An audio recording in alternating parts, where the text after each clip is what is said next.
kwambara ubusa ntabwo kwambara ubusa nta dini iribaho ryo kwambara ubusa nta muryango ubaho kwambara ubusa ariko burya kwambara ubusa ntabwo ari bwa busa burya bambaye ubusa no mu mutwe ni ubusa buri mu mutwe nicyo kibazo niho bishingira mbwira rero ukuntu wakwemerera umuryango nyarwanda kubaho gutyo ukibwira ko nubwo twicaye hano twebwe nk'abayobozi mu nzego zitandukanye inshingano tuzaba twuzuza ni izihe tuzibaze ni izihe ni izambika ubusa abanyarwanda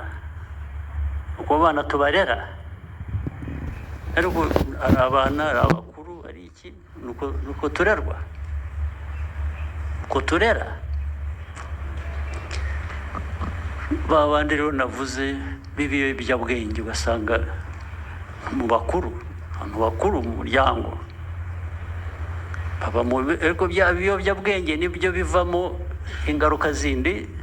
z'imiryango guhora irwana buri munsi wanakwicaza n'abantu ukababaza turi murapfa iki hakazamo rero bya bindi buri wese yumva ko ari uri mukuri ntawe ushobora korohera undi ngo babiganire bakemure ibyo ushaka ineza ushaka niyo n'undi ashaka uruhare tugira twebwe nk'abayobozi baba mu madini baba muri leta ni uruhe ruhare tugira rwo kugabanya ibyo bintu muri twe mu miryango hanze turebe hirya tubyihorere tuvuge ngo bibe uko bishatse twaba tumaze iki se twaba twebwe inshingano zacu ari izihe tugende duhere mu ikuzo gusa twirebe twumve ko turuta abandi cyangwa dukora ariko abandi bibe uko bibaye ntabwo wujuje ya nshingano urabeshya ikintu cyo kubeshya cyo kudakoresha ukuri ubuyobozi ubwo ari bwo bwose bwaba ubwigisha mu madini bwa bushobozi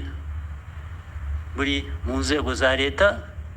ariko noneho bitari n'ibyo ntabwo rega abantu bose bari muri leta cyangwa bari mu madini ubushobozi n'ukuri bukwiye kuba gukoreshwa no mu bantu gusa mu muryango wawe nta ushyize idini iruhande ugashyira ko leta iruhande no mu muryango wawe ikiganiro ugirana n'umuryango wawe gishobora gufasha kubaka ni ikihe ukwiye kubyibaza buri munsi aterura avuga ngo ntabwo avuga aya uzareka magambo kurera mutega amatwi muyumve mu muryango wawe ngo idini rizakurerere cyangwa leta izakurerere ntabwo ari byo bikwiye guhera kuri wowe ndetse ntitwimakaze ibidakwiye kuba mu bantu ngo tubyemere bibeho bikoreshwe bise nkaho nta cyabaye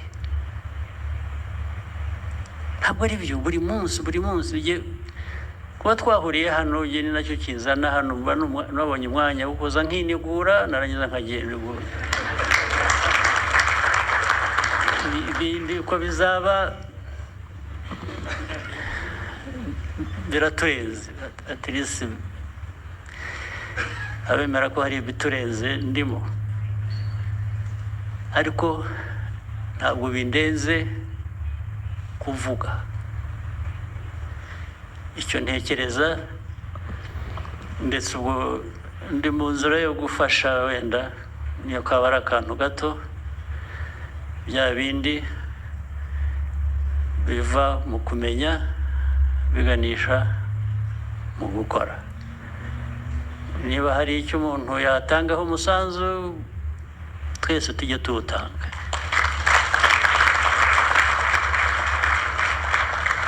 Ariko ndabasabye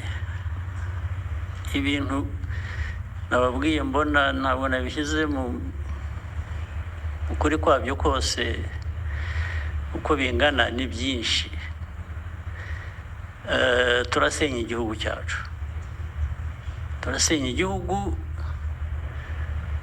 turebera ibidakwiye kuba bikorwa,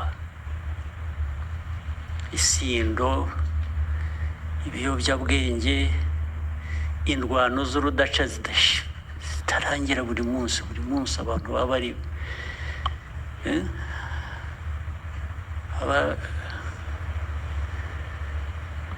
bashikurana nitubibona nababwiye ko mbibona muri raporo mpabwa.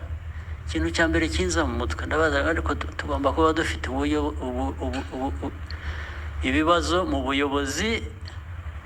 bwa leta ndetse n'ubw'abandi ntavuze,